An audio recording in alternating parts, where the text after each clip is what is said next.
ஒரு காலத்தில் மலைகளால் சூழப்பட்ட பசுமை நிறைந்த ஒரு அழகான சிறிய கிராமம் இருந்தது. அந்த கிராமத்தின் பெயர் சந்திரபுரம். சந்திரபுரம் என்றாலே காலை தோறும் பறவைகளின் குரல், எங்கும் பசுமை, பூக்களின் மனம், ஒருவருக்கொருவர் உதவும் நல்ல மனிதர்கள் நினைவுக்கு வரும்.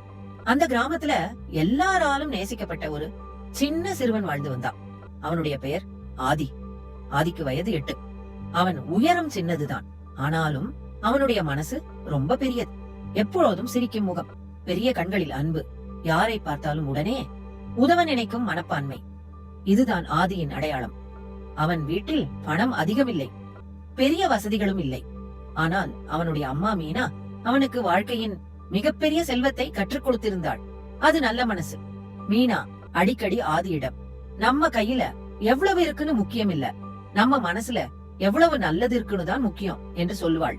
அந்த வார்த்தைகள் ஆதியின் மனசுக்குள் ஆழமா பதிந்திருந்தது. அதனாலதான் அவன் யாராவது அழுதால் உடனே ஓடி போய் விசாரிப்பான். யாராவது பசியோடு இருந்தால் தன்னிடம் இருந்த கொஞ்சம் உணவையும் பகிர்ந்து கொடுப்பான். ஒரு நாள் வழக்கம் போல பள்ளிக்கு போயிட்டு மாலையில் ஆதி வீட்டுக்கு திரும்பிக் கொண்டிருந்தான். வழியில ஒரு பெரிய பழைய ஆலமரம் இருந்தது. அந்த மரத்தடியில் ஒரு வயதான தாத்தா தனியாக உட்கார்ந்திருந்தார். அவர் முகத்தில் மிகுந்த களைப்பு தெரிந்தது. தண்ணீர் கூட இல்லாமல் வியர்வையோடு சோர்வாக இருந்தார். அதை பார்த்ததும் ஆதியின் மனசு கலங்கியது. அவன் உடனே அந்த தாத்தாவிடம் ஓடிப்போய், தாத்தா, உங்களுக்கு தண்ணீர் வேணுமா என்று கேட்டான்.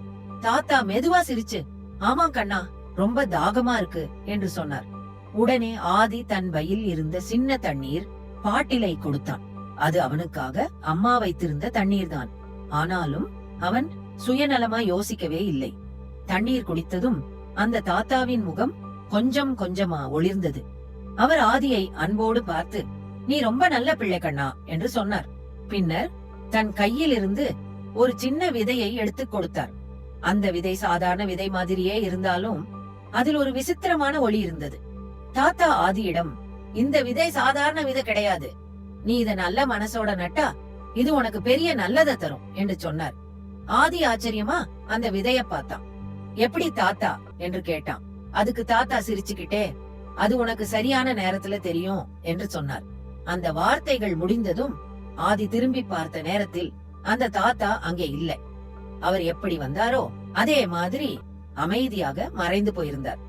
ஆதி வீட்டுக்கு போய் நடந்த எல்லாத்தையும் அம்மாவிடம் சொன்னான். அம்மா அந்த விதைய பார்த்து சிரிச்சு, நல்ல மனசோட கிடைச்சதுன்றா அது நல்லதுதான் இருக்கும், நம்ம வீட்டு பின்புறம் நட்டு பார்ப்போம் என்று சொன்னாள். அவர்கள் வீட்டின் பின்புறம் ஒரு சின்ன நிலம் இருந்தது. அங்கே ஆதி மிகுந்த கவனத்தோடு அந்த விதையை நட்டான். அடுத்த சில நாட்கள் மழை பெய்யவில்லை. மண் வறண்டு போனது. ஆனாலும் ஆதி தினமும் விடாமல் தண்ணீர் ஊற்றினான்.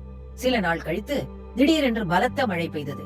விதை அழிந்து போயிடுமோ என்று பயந்து மழையிலேயே நனைஞ்சுகிட்டு மண்ணை பாதுகாத்தான். அவனுடைய பொறுமையும் முயற்சியும் அங்கே வெளிப்பட்டது. கிராமத்து சில குழந்தைகள் ஆதிய பார்த்து சிரிச்சாங்க. ஒரு விதையால மந்திர மரம் வரும்னு நம்புறான் பாரு என்று கிண்டல் பண்ணினார்கள். அது ஆதிக்கு கொஞ்சம் வருத்தம் தந்தது. ஆனாலும் அவன் அம்மா சொன்ன வார்த்தைகள் அவன் மனசுல ஒலித்தது. நல்லதுக்கு பொறுமை வேணும். அதனால அவன் தன் முயற்சியை நிறுத்தவே இல்லை. ஒரு நாள் காலை வழக்கம் போல அந்த இடத்துக்கு போய் பார்த்த ஆதி சந்தோஷத்துல துள்ளி குதிச்சான். மண்ணுக்குள் இருந்து ஒரு சின்ன பச்சை மூளை வெளியே வந்திருந்தது. அவன் கண்களில் ஆனந்த கண்ணீர் வந்தது. நாளுக்கு நாள் அந்த முளை வளர்ந்தது. அது சாதாரண மரம் மாதிரி இல்லை.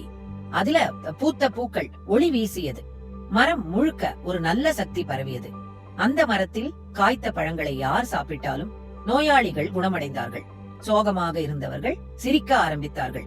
சண்டை போட்டவர்கள் சமாதானமானார்கள். அது உண்மையில் ஒரு மாய மரம் இல்லை, அது நல்ல மனசின் மரம். சந்திரபுரம் கிராமமே மாறிப்போனது. மக்கள் ஒருவருக்கொருவர் அதிகம் உதவ ஆரம்பித்தார்கள். அன்பும் அமைதியும் எங்கும் பரவியது. ஒரு நாள் அந்த வயதான தாத்தா மீண்டும் தோன்றினார். அவர் ஆதியிடம், இந்த மரம் உன்னால வளர்ந்ததில்ல, ஒன்னு நல்ல மனசால வளர்ந்தது, நல்லது விதை போல. அத நம்ம மனசுல நட்டா அது உலகத்தையே மாற்றும் என்று சொன்னார். ஆதி வளர்ந்ததும் ஒரு நல்ல மனிதனானான். அவன் பெரியவனானாலும் அவனோட மனசு மட்டும் அந்த 8 வயசு நல்ல பிள்ளை மாதிரியே இருந்தது. சந்திரபுரம் கிராமம் அவனுடைய நல்ல மனசின் வெளிச்சத்தாலே ஒளிர்ந்து கொண்டே இருந்தது. நெறிப்பாடம், நல்ல மனசு, பொறுமை, உதவி, மனப்பான்மை இருந்தால் வாழ்க்கையில் அதிசயங்கள் தானாகவே நடக்கும்.